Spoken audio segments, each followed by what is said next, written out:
friends, welcome to week 2 of INST 640. It's been a great start to the semester.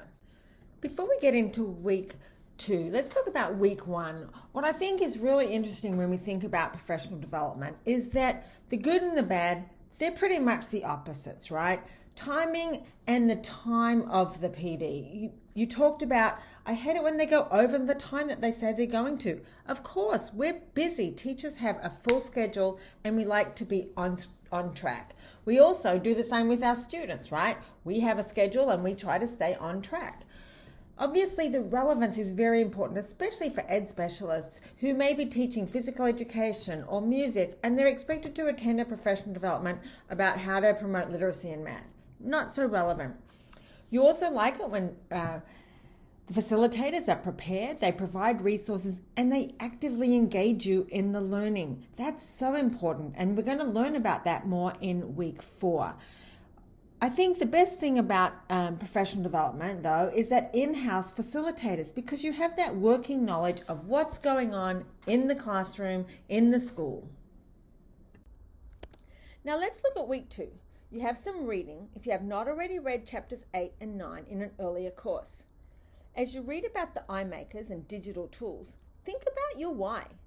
I'm having you revisit this reading along with looking at the standards because the end goal of technology leadership and being a change agent is the students. As technology leaders, you'll be charged with helping teachers help students. I'm also having you read the INST standards. These standards have evolved over the years, and I think you'll find them useful as a framework for thinking about technology leadership.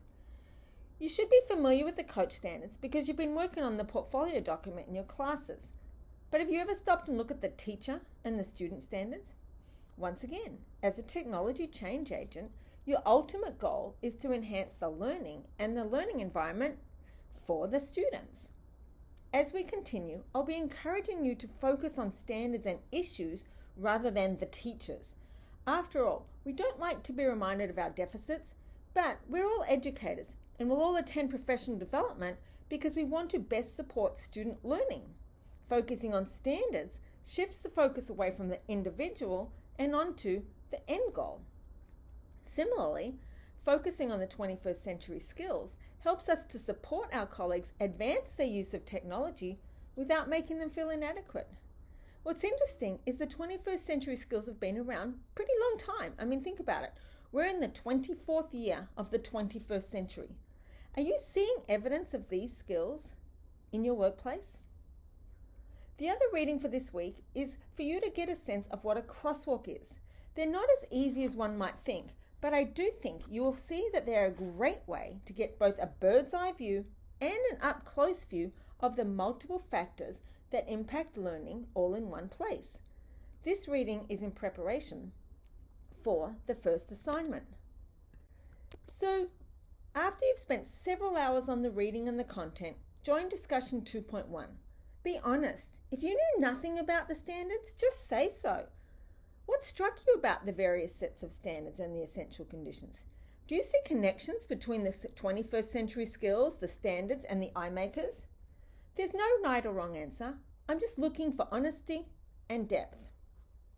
Finally, preview the crosswalk assignment.